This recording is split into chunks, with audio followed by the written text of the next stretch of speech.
بسم اللہ الرحمن الرحیم۔ السلام علیکم۔ Tariq Javed Khokhar advocate law for you channel کے ساتھ چینل کو سبسکرائب کر لیں، لائک شیئر کومنٹس کریں اور اپنی رائے کا اظہار بھی کریں۔ تو ابھی بات کر لیتے ہیں کہ جی آج کا دن جو ہے بروز اتوار چھٹی کے دن جو ہے ہر جگہ پہ یہی تبصرہ ہے اور یہی ذکر ہے کہ جس طرح سے ایک غیر آئینی غیر قانونی طریقے سے ہیٹرک مکمل کی گئی ہے عمران خان کی سزاؤں کی، اس کے اوپر ہر محفل میں اور ہر مکتبہ فکر میں یہی تبصرہ ہے۔ چھٹی کا دن بھی ہے، اخباروں پہ، ٹی وی پہ، سرکاری میڈیا پہ، سوشل میڈیا پہ اسی کے تذکرے ہیں۔ کوئی اس سب کچھ کے حق میں بول رہا ہے تو کوئی اس کی مخالفت میں، اپنے اپنے تبصرے کیے جا رہے ہیں۔ تو ہم اس میں بات کریں گے اس حوالے سے آئینی، قانونی اور شرعی حوالے سے تھوڑا سا، بالخصوص نکاح عدت کیس جو ہے اس کے حوالے سے ڈسکس کر لیتے ہیں۔ پہلی بات تو یہ ہے کہ آخر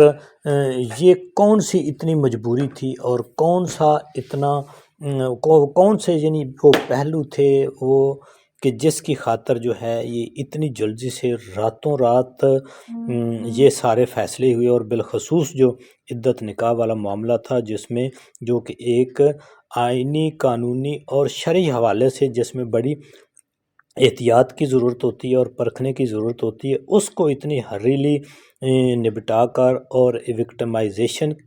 جس سے ایک تاثر جاتا ہے اس کے ذریعے سے ایک پوری جو اسلامی تاریخ ہے 1400-1500 سالہ تاریخ، اس کے اوپر ایک یہ کہہ لیں کہ ایک ڈاکومنٹڈ ریاستی سطح پر آئین اور قانونی جو عدالتیں ہیں ان کے ذمہ لگا کر کے ایک یہ جو وکٹمائزیشن کی گئی ہے اور پوری تاریخ کو بدل کے رکھ دیا گیا ہے، اس کے کیا اثرات ہوں گے اور آئینی اور قانونی طور پر ہونا کیا چاہیے تھا۔ دیکھیں جی، جو بھی اس قسم کے فیملی کے معاملات ہوتے ہیں، جو ایک نکاح کے، بچوں کے اور یہ سارے جہیز کے ایسے سارے معاملات پاکستان کے قانون میں وہ فیملی کورٹس ان کو ڈیل کرتی ہیں، اور فیملی کورٹ جو ہیں وہ کسی طرح بھی وہ پینل کوڈ کے ذریعے سزائیں یا دوسری جو قوانین موجود ہیں پاکستان میں ان کے تحت جا کے پھر وہ اختیار ان کے استعمال نہیں کر سکتی۔ فیملی کورٹ جو ہے انہوں نے فیملی کورٹ کے ہی معاملات یا فیملی کے معاملات کو ہی نپٹانا ہوتا ہے، اور فیملی لاز کے اندر جو جزائیں، سزائیں یا فیصلے جس طریقے سے دیے گئے ہیں انہی کے طریقوں کے مطابق نپٹایا جاتا ہے۔ یعنی فیملی لاز کے اندر جس طرح سے ایک میں آپ کو اگزامپل دے سکتا ہوں کہ وہ ہے کہ اگر کوئی ڈگری کسی کے خلاف ہو جاتی ہے، یعنی بچوں کے خرچہ کی ڈگری، وائف کے خرچے کی ڈگری کسی کے خلاف ہو جاتی ہے، یا جو ڈاوری آرٹیکلز ہیں جہیز کی ڈگری کسی کے خلاف ہو جاتی ہے، تو اس کو پھر یہ ہے کہ وہ ڈگری پے کرنا ہوتی ہے اس بندے نے، اور جب وہ ڈگری پے نہیں کر سکتا تو اس میں ایک سزا مقرر ہے کہ وہ 1 سال تک جیل جائے گا، اور وہ بھی اس شرط پر کہ اگر وہ آج اس کو وہ ڈگری نہیں پے کی اس نے اور آج اس کو جیل بھیج دیا گیا ہے، تو وہ کل یا پرسوں وہ اگر ڈگری پے کر دیتا ہے تو اس کو عدالت جو ہے وہ رہا کر دیتی ہے، یا وہ شورٹی دے دیتا ہے کہ میں ڈگری پے کروں گا اور اس کے ڈگری کے مطابق جو ہے وہ بانڈ دے دیتا ہے، تو پھر جو ہے اس کو رہائی کر دی جاتی ہے۔ تو اس میں اس کے علاوہ اور کوئی سزا جو ہے وہ کم از کم میری نظر سے نہیں گزری کہ جو اس طرح سے وہ فیملی کورٹ جو ہے وہ کسی اور قانون کے اختیارات یا کسی اور عدالت کے اختیارات کو استعمال کرتے ہوئے وہ سزا دے، لیکن اس کیس میں بالکل ایسا نہیں ہوا۔ اب وہ یہ ہے کہ جی ٹھیک ہے جی، اگر عدت کے دوران نکاح ہوا ہے یا نہیں ہوا تو فیملی کورٹ اس میں فرض کیا وہ ثابت بھی ہو جاتا ہے تو اس کے اوپر ایک ڈگری یا آرڈر جاری کر سکتی ہے کہ یہ آئین یعنی شرعاً قانوناً یہ صحیح ہوا ہے یا غلط ہوا ہے، اور اس کے مطابق ہی اس کو لے کر چلا جا سکتا ہے۔ لیکن یہاں پر تو بالکل ہی اس کے مخالف ہوا ہے، نہ کہیں اس کے اوپر قانون میں آپ دیکھیں جی، قانون کے اندر جو ہے وہ بڑا واضح ہے کہ جی فیملی کورٹ ہی اس قسم کے معاملات کو سن سکتا ہے، لیکن اگر کوئی پروسیڈنگ اس کی جو ہے فوجداری وہ بنتی ہے تو اس کے مطابق پھر پورا طریقہ کار جو ہے وہ اڈاپٹ کیا جانا چاہیے۔ علماء کا بھی اس کے اوپر جو ہے بڑا پہلے تھوڑی سی بات کر لیتے ہیں کہ عدالتیں اس کے اوپر اسلام آباد، لاہور اور ہائی کورٹس کے اور پھر سپریم کورٹ کے اوپر فیڈرل شریعت کورٹ کے فیصلے اس کے اوپر بالکل جو ہیں وہ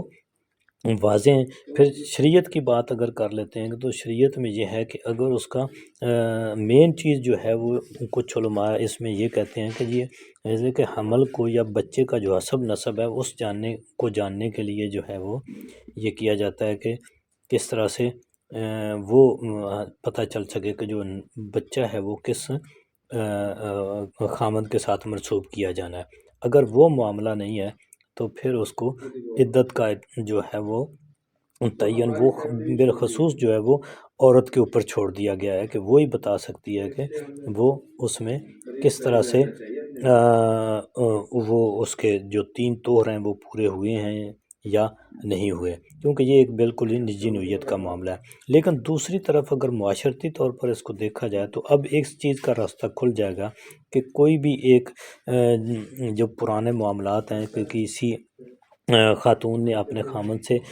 ڈائیورس لے لی ہوئی تھی تو اب وہ اپنا بدلہ لینے کے لیے وہ کہے گا آ کے کہ جی اس کی عدت تو پوری نہیں ہوئی تھی اور اس کو سزا دی جائے، کیونکہ اور یہ ایک پنڈورا باکس ایسا کھلے گا کہ اب پرانے جو مقدمات ہیں وہ عدالتوں میں آنا شروع ہو جائیں گے۔ کیا پھر اسی چیز کو فالو کرتے ہوئے اول تو یہ ہے کہ یہ جب ہائی کورٹ اور سپریم کورٹ میں جائے گا، اگر یہ چیف جسٹس اسلام آباد ہائی کورٹ کے علاوہ کسی کے پاس کیس لگ گیا آئینی اور قانونی بینچ کے سامنے، یا سپریم کورٹ میں بھی کسی آئینی اور قانونی بینچ کے سامنے جو لگ گیا، تو یہ بالکل سسٹینیبل نہیں رہے گا۔ لیکن اگر یہ خدا نخواستہ یہ سسٹین رہا فیصلہ اور اس کو ایک شخص کی دشمنی میں یا ایک شخص کو نیچا دکھانے کے لیے اس پریسیڈنٹ کو سپیریئر کورٹس نے بھی سیٹ کر دیا، تو پھر عین ممکن ہے کہ ایک ایسا پنڈورا باکس کھلے کہ آج سے کئی سال پہلے اگر کسی کی وائف نے جو ہے وہ ڈائیورس لے لی تھی اور وہ اس کو آج بھی ناپسند ہے تو وہ کیا کرے گا کہ وہ اس کو بنیاد بنا کر جو ہے وہ آ جائے گا اور وہ کوئی عدت کی ایک الزام لگا کر جو ہے وہ دوبارہ سے جو ایک خاندانی نظام ہے، جو وہ عورت ایک نئے گھر میں نئے خاندان میں جا کر اس سے وہ آباد ہو چکی ہے، اس کے بچے بھی ہو چکے ہیں، تو اس کو بنیاد بنا کر میرا خیال ہے کہ وہ ایک اس اپنا وہ بدلے کی شکل میں وہ یہ کر سکتا ہے۔ دوسرا جو گواہ ہوتے ہیں ان کی ایتھینسٹی جو ہے اس کے اوپر بھی سوالات اٹھ گئے ہیں کہ جو بھی اسلام کی نظر میں گواہان ہیں ان کا تزکیہ شہود اور ان کی ایک ایتھینسٹی کہ جی وہ کون سے گواہ ہونے چاہیے وہ بھی اسلام کے اندر جو ہے وہ بالکل واضح ہے۔ لیکن جہاں ایک شخص کو پکڑ کے یعنی ایک ایسے شخص کو کہ جو ملازم ہے ایک قسم کا، اس کو دباؤ میں لا کر، ایک خامند کو دباؤ میں لا کر اور پھر ایک پولیٹیکل جو رائول ہے اس کو وہ دباؤ میں لا کر اپنا بدلہ لینے کے ریونج لینے کے لیے جو ہے وہ ایک شخص کو دباؤ میں لانے کے لیے جو ہے عمران خان کے ایک